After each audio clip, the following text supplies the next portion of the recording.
কদিন ধরে যা প্রচণ্ড গরম ছিল টেকা যাচ্ছিল না। এই বৃষ্টিটার ভীষণ দরকার ছিল। আজ সকালে আমার ঘুমটা ভেঙেছে এই বৃষ্টির আওয়াজে।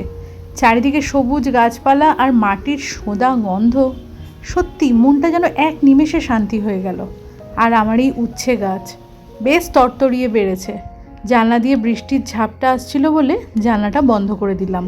Hello everyone, good morning, welcome back to my channel. আশা করি তোমরা সবাই খুব ভালো আছো, আমিও ভালো আছি।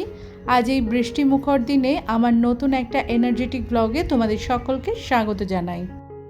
আজকে ঘুম থেকে উঠেছি ভোর 5:30টার সময়। সংসারের মোটামুটি অনেকগুলো কাজ করা হয়ে গেছে। এখন ওই ঘড়িতে 7:10 মতো বাজে। গরমটা যখন বেশি থাকে তখন সকাল থেকেই কাজ করতে বড্ড বেশি ক্লান্ত লাগে, আলিস্যি ঘিরে থাকে। তবে আজকে কিন্তু কাজের এনার্জিটা অনেকটা বেশি। গতকাল রাতে আমাদের এখানে বেশ ঝড় বৃষ্টি হয়েছে, আর ভোরবেলাতে ঘুম ভাঙার পর থেকেই দেখছি এখনও পর্যন্ত মুষলধারায় বাইরে বৃষ্টি হচ্ছে। রান্নাঘর কাউন্টার টপ ভালো করে পরিষ্কার করে নিয়ে এক গ্লাস গরম জল করে নিলাম। গতকালকে আর আমন্ড বাদাম ভেজানো হয়নি। রাতে ডিশওয়াশার চালিয়েছি, একদম ভরে গেছিলো এই দুটো কাচের কন্টেনার, তাই হাতে মেজে নিচ্ছি। এখন সকালে এক্সট্রা তেল রাখা ছিল, কাচের শিশি তো, তাই সকালে কাজকর্ম শুরু করার আগে মেজে ঘষে পরিষ্কার করে সরিয়ে রাখছি। ডাবর হানির 1 কেজির এই শিশিগুলো কিন্তু গ্রসারি স্টোর করতে অনেক কাজে লাগে। বাবু আর মেয়ে দুজনেই ঘুম থেকে উঠে পড়েছে। বাবু বাজার যাওয়ার জন্য রেডি। ঘরে যে ইলিশ মাছ আনা ছিল সেটা শেষ হয়ে গেছে। আজকে তার ইলিশ মাছ ভাজার তেল দিয়ে খিচুড়ি খেতে ইচ্ছা হয়েছে। বাইরে প্রচণ্ড বৃষ্টি। আমি বললাম বৃষ্টি যদি কমে তাহলে যেও, না হলে দরকার নেই। আজ সকালে জলখাবারে বানাবো ওই এগ চাউ অমলেট। একটা খেলে পরেই কিন্তু পেট ভরে যায়। 3 জনের জন্য 3টে বানাবো। তার জন্য আমি ব্যবহার করছি এই 0 ময়দা নুডলস, মানে একদম হোল হুইট নুডলস। এটা কালারটা দেখলেই বোঝা যাচ্ছে। আমাদের এখানকার গ্রসারি শপে ময়দার নুডলসই পাওয়া যায়, আটারটা পাওয়া যায় না। তাই এটা আমি ব্লিঙ্কিট থেকে আনিয়েছি। আগে একদিন খেয়েছি আর আজকে ইউজ করলাম। বাকি যেটুকুনি রয়েছে আর একদিন হয়ে যাবে, তাই খোলা প্যাকেটটা ফ্রিজে রাখলাম। এইরকম 3 ভাগ নিয়ে আমি চাউটাকে জলে ভিজিয়ে নিলাম। আমি নুডলস বানাই বা এরকম এগ চাউ অমলেট বানাই, যাই বানাই না কেন, চাউ সবসময়তে ঠান্ডা জলেই ভিজিয়ে থাকি। আর এটা বানাবার জন্য আমি নিয়েছি পেঁয়াজ, কাঁচা লঙ্কা। পেঁয়াজটা ভালো করে কুচিয়ে নেব, আর বেশ খানিকটা কাঁচা লঙ্কাও এর মধ্যে কুচি করে দেব। আরও অনেক রকমের সবজি এর মধ্যে দেয়া যায়, যেমন গাজর, ক্যাপসিকাম, তবে এই মুহূর্তে আমার ঘরে নেই, তাই আর দিলাম না। কাঁচা লঙ্কা আর পেঁয়াজ দিচ্ছি, খুব ঝটপট হয়ে যায়। ছোট বাচ্চাদের টিফিনে দেওয়া যেতে পারে, বিকালে স্ন্যাক্সে খাওয়া যেতে পারে, বা সকালের জলখাবারের জন্য বেশ ভালো।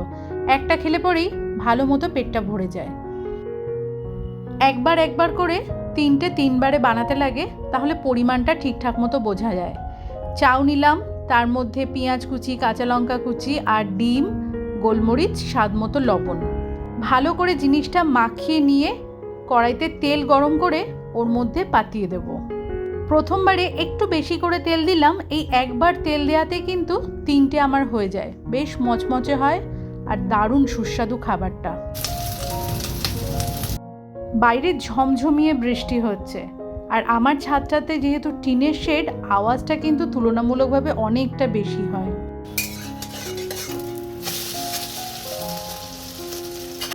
একটা করে কড়াইতে দিচ্ছি আর বাটিতে আর একটা রেডি করে নিচ্ছি। এভাবে একটা করে বানিয়ে 3 জনের জন্য 3টে প্লেটে সার্ভ করে নিচ্ছি।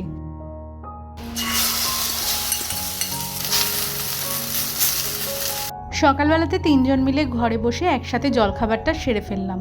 আজকে বাইরে যেহেতু প্রচণ্ড বৃষ্টি হচ্ছে, বাবুর কাজকর্ম তেমন কিছু থাকবে না। কনস্ট্রাকশনের বিজনেস, ফিল্ড ওয়ার্ক যেহেতু বেশি থাকে, সে কারণে এরকম বৃষ্টি বাদলার দিনে কাজকর্মটা বন্ধ থাকে। এই রকমভাবেই কিন্তু আমার জীবনে ছুটির দিনটা আসে।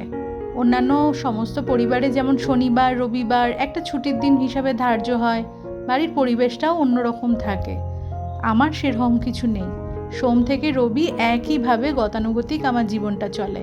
এরকম যদি বৃষ্টি বাদলা হয় বা কোনো দিনও হয়তো বা কাজকর্ম নেই বা কাজ গোছানো আছে, বেরোতে লাগবে না, হঠাৎ করে আমার জীবনে এই রকমভাবেই ছুটির দিন আসে। আজকে যেহেতু সকাল থেকে ওয়েদারটা বেশ ভালো, সেই জন্য জলখাবারটা খেয়ে নিয়ে আজকে ঘর গোছাতে চলে এসেছি সেই আগের মতো। বেশ কিছুদিন ধরে একেবারে রান্না বান্না সেরে নিয়ে আমি ঘরে ঢুকতাম, কিন্তু আজকে যেহেতু গরমের তাপটা নেই, তাই ভাবলাম ঘরের কাজকর্মগুলো গুছিয়ে নিয়ে তারপরে দুপুরে রান্নাবান্নাতে হাত দেব। আর আজকে দুপুরে বানাবো বৃষ্টির দিনে বাঙালির ক্রাশ খিচুড়ি। সেজন্য আগে ভাগে তো বানিয়ে লাভ নেই, গরম গরম খিচুড়ি বানিয়ে একেবারে গরম গরম খেয়ে নেব। তাই জন্য আর তাড়াহুড়ো করলাম না। বিছানার চাদর দুটোকে তুলে দিয়ে তোষকগুলো ভালো করে ঝেড়ে নিলাম। বুঝতে পারি না যতবার যখনই তোষক ঝাড়ি না কেন এরকমভাবে প্রচণ্ড পরিমাণে ধুলো বের হয়, আর খাটের এই সাইডগুলোও নোংরা হয়ে যায়। তো তোষক ঝেড়ে নিয়ে খাটটাও ভালো করে মুছে পরিষ্কার করে নিয়ে এবারে কাঁচা ধোয়া পরিষ্কার দুটো চাদর বিছানায় পেতে নেব। এরই সাথে যে সকল তোমরা নতুন বন্ধু এতক্ষণ পর্যন্ত আমার এই ভিডিওটি দেখছো, আমার ভিডিওর কোথাও যদি তোমাদের কোনো কিছু ভালো লেগে থাকে তাহলে চ্যানেলটি সাবস্ক্রাইব করে তোমরা আমার পাশে থাকতে পারো। আর তোমরা যারা অলরেডি এই কাজটি করে ফেলেছো তোমাদের সকলকে জানাই অসংখ্য ধন্যবাদ। তোমরা চাইলে আমার ভিডিওটি তোমার পরিবার, বন্ধু বান্ধব সকল সদস্যর সাথে শেয়ারও করতে পারো। বেশ সুন্দর করে টান টান করে বিছানার চাদরটা পেতে বালিশের কভারগুলো বদলে ফেললাম। এই কাজটা আমি নিজেও করি আর তোমাদেরকেও বলছি, যখন খুব বোর ফিল হবে, খুব একঘেয়ে লাগবে, কোনো কিছুতেই যেন মন ভালো লাগছে না, তখনই বসে শুয়ে সময়টা না কাটিয়ে ঝটপট করে উঠে নিজের ঘরদোরগুলো গোছাতে শুরু করে দাও। বিছানাতে পাতা চাদরগুলো চেঞ্জ করো, ঘর টরগুলো ডাস্টিং করো, ঝাড় দিয়ে মুছে ঘরটাকে একদম টিপটপ করে ফেলো। যেখানে 24 ঘন্টা বাস করছো সেই জায়গাটা যদি সব সময়ের জন্য নিট অ্যান্ড ক্লিন রাখো, সেটাই কিন্তু আলাদা করে একটা মানসিক শান্তি এনে দেবে। আর বিছানার চাদর এমনই একটা জিনিস, যখনই বদলাবে তখনই ঘরটার মধ্যে কিন্তু একটা নতুনের ছোঁয়া লাগবে। একঘেয়েমি জিনিসটা কিন্তু হঠাৎ করেই কেটে যায়। তোষকটা আজকে বিছানা ঝাড়া ঝাঁটা দিয়ে বেশ করে ঝেড়ে নিয়েছি, তাই জন্য মেঝেতে পা দেওয়া যাচ্ছে না। ভালো করে ঝাড় দিয়ে নিয়ে ঘরটা একবার মুছে নেব। বেশ কিছুদিন ধরে তোমরা এই লাল চেয়ারটার ওপরে আমার এই ল্যাপটপটা দেখতে পাও। আমি মেয়ের ঘর থেকে নিয়ে এসে এইখানে রেখে দিয়েছি। আমার সংসারের কাজকর্মের ফাঁকে ফাঁকে যখন আমি ভিডিওর কাজ করি, ঝটপট করে নিয়ে বসে আমি কাজ করি, আবার বন্ধ করে এখানটাতেই রেখে দিই। আমার এটাতে বেশ সুবিধা হচ্ছে। ঘরে যেহেতু টেবিল নেই, সেই জন্য রাখার জায়গা হিসাবে নয় বিছানার ওপরে, নয় এই লাল চেয়ারটা। লাল চেয়ারটাতে বেশিরভাগ সময়তে বাবুই বসে, তো ও আর বাড়িতে কতক্ষণ থাকছে। যখন বাড়িতে এসে চেয়ারটা ইউজ করে তখন ল্যাপটপটাকে সরিয়ে দিই, আর তা না হলে এই চেয়ারটার ওপরেই থাকে। আমি আর একটা চেয়ারে বসে এই চেয়ারটার ওপরে ল্যাপটপ রেখে যখন কাজ করি আমার তখন খুব সুবিধা হয়। আমার এই কথাটা শুনে তোমরা অনেক বন্ধুই হয়তো ভাবতে পারো বাড়িতে একটাও টেবিল নেই। না গো, নেই। আমার একটাই ডাইনিং টেবিল আছে, যেটা আমার মেয়ে পড়াশুনোর কাজে ব্যবহার করে। স্টাডি টেবিল কিনতেই পারতাম, কিন্তু তোমরা তো দেখেছো ওর ঘরটা কতটা ছোট। স্টাডি টেবিল রাখবো, ডাইনিং টেবিলটা আবার ওর ঘরেতেই ছিল, তো ডাইনিং টেবিলটাকে সরিয়ে নিয়ে কোথায় যাব? সে কারণেই ওই ডাইনিং টেবিলটাতে আমরা খাওয়া দাওয়াটা বন্ধ করে দিয়ে ঘরে মাটিতে বসে খাওয়া দাওয়া করি, আর মামাম ওখানেই পড়াশুনো করে। তাই জন্য এক্সট্রা আরেকটা টেবিল আসবে কোথা থেকে? আর আমার বেডরুমটার মধ্যে খুবই স্বল্প জিনিস রয়েছে।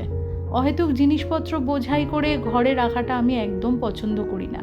আর যেটাতে আমার কাজ চলে যাচ্ছে আমি চেষ্টা করি তার মধ্যেই অ্যাডজাস্ট করতে। এই লাল চেয়ারটার উপরে ল্যাপটপ খুলে নিয়ে আর একটা চেয়ারে বসে যখন আমি কাজ করি আমার বেশ সুবিধা হয়। এই চেয়ারটা বেশিরভাগ সময়তে বাবুই ব্যবহার করে, তো ও বাড়িতে আর কতক্ষণ থাকে। যখন বাড়িতে এসে চেয়ারটা ইউজ করে তখন ল্যাপটপটা সরিয়ে অন্য কোথাও রেখে দিই, তা না হলে এই চেয়ারটার ওপরেই থাকে। হ্যাঁ, যারা 8 ঘন্টা 10 ঘন্টা ল্যাপটপ নিয়ে নিজের কাজকর্ম করছে তাদের জন্য একটা ফিক্সড জায়গার দরকার হয়। আমি ওই আধা ঘন্টা 40 মিনিট বা কখনো 1-1.5 ঘন্টা কাজ করছি, আমার জন্য এইটুকুনি যথেষ্ট। একটা জিনিস জানো তো, মানুষের না প্রয়োজন কখনো ফুরায় না, যত পায় ততই চায়। আজকে এইটা তো কালকে সেইটা, যা দেখবে তাই যেন মনে হয় লাগবে আমার সংসারের প্রয়োজন। কিন্তু এমনটা করলে পরে তো পয়সার অপচয় তো আছেই, আর ঘর ভর্তি জিনিস, হাঁটা চলার আর জায়গা থাকবে না। আমি তেমনটা কখনোই করি না। আমার যদি কোনো জিনিসটা দিয়ে কাজ চলে যায়, যত দিন পর্যন্ত কাজ হচ্ছে আমি ততদিন পর্যন্ত সেই জিনিসটা ব্যবহার করি। অ্যাট লাস্ট যখন দেখি আর সেটা দিয়ে কাজ চলছে না, তখনই সেটা আমি বাদ দিই। আমার মনে হয় কেন আমি বেকার বেকার পয়সা নষ্ট করব, যদি একটু অ্যাডজাস্ট করলে পরেই কাজটা হয়ে যায়। নিজের সংসারের সাশ্রয়ের চিন্তাটা কিন্তু নিজেকেই করতে লাগে, তাই না? তোমাদের সাথে অনেকগুলো মনের কথা শেয়ার করে ফেললাম। ঘরদোরগুলো ভালো করে গুছিয়ে নিয়ে বিছানার কাঁচা চাদর পেতে ঘরটরগুলো ঝাড় দিয়ে মুছে একদম নিট অ্যান্ড ক্লিন করে রান্নাঘরে চলে এসেছি।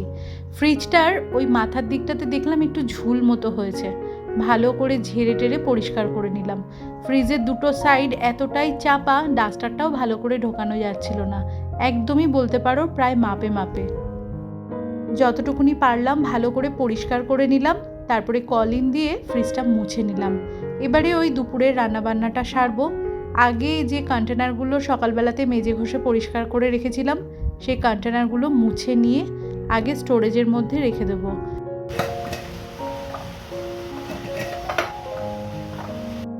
বাইরে কিন্তু এখনও মুষলধারায় বৃষ্টি হয়ে চলেছে। আমি চলে এসেছি দুপুরের রান্নার জোগাড় করতে। মাম্মাম ওর নিজের ঘরে চেয়ার টেবিলে বসে মনে হয় কোনো বন্ধুর সাথে ওই কলেজের পড়াশুনোর ব্যাপারেই কিছু ফোনে কথা বলছে, আর বাবু ঘরে খাটে শুয়ে সিনেমা দেখছে। আমার যেমন একটু টিভি দেখার নেশা আছে, তবে সিরিয়াল আমি দেখি না, সিরিজ দেখি বা কোনো মুভি পছন্দসই হলে পরে দেখি। বাবুর টিভি দেখার একদমই নেশা নেই। ওর টিভি চালানো মানে নয় নিউজ চলে, নয় কোনো খেলা চলে। আর কিছু সিলেক্টেড অ্যাকশন মুভি আছে যেগুলো দেখে, ওই রকমই একটা খুঁজে পেয়েছে চ্যানেল ঘোরাতে ঘোরাতে, সেটাই ঘরে বসে দেখছে। আজকে ওর খুব মন ছিল ইলিশ মাছ ভাজা আর তেল দিয়ে খিচুড়ি খাবে, কিন্তু যা পরিমাণ বৃষ্টি হচ্ছে বাইরে, বাইরে বেরোবার কোনো উপায় নেই। আর বাইক নিয়ে অতটা দূর যাবে মাছ আনতে, তো আমারও খুব একটা ইচ্ছা ছিল না। তো আমি তাই বলেছি যে বৃষ্টি তো আজকেই আর শেষ হয়ে যাচ্ছে না, নেক্সট ডে যেদিনকে বৃষ্টি হবে সেদিন আনলে বানিয়ে দেব। আজ দুপুরে আমি বানাচ্ছি গোবিন্দভোগ চাল আর সোনামুগ ডালের খিচুড়ি, সাথে আলু ভাজা আর মচমচে গরম গরম পেঁয়াজি। আলুটা ভাজা আগে বসিয়ে দিয়েছি, পেঁয়াজটাকে কেটে ভালো করে লবণ দিয়ে মেখে রেখে দেবো। আর এই সসপ্যানের মধ্যেই সর্ষের তেলের মধ্যে 5 ফোড়ন আদা থেতো করে দিয়ে, শুকনো লঙ্কা তেজপাতা ফোড়ন দিয়ে চালে ডালে ভালো করে ভেজে নিয়ে খিচুড়িটা বানিয়ে নিচ্ছি। গরম গরম পেঁয়াজিটাকে হাফ ডান করে রেখে দিয়ে রান্নাঘরটা পরিষ্কার করে নিলাম। তো বন্ধুরা, আজকের ব্লগটা এখানেই শেষ করছি।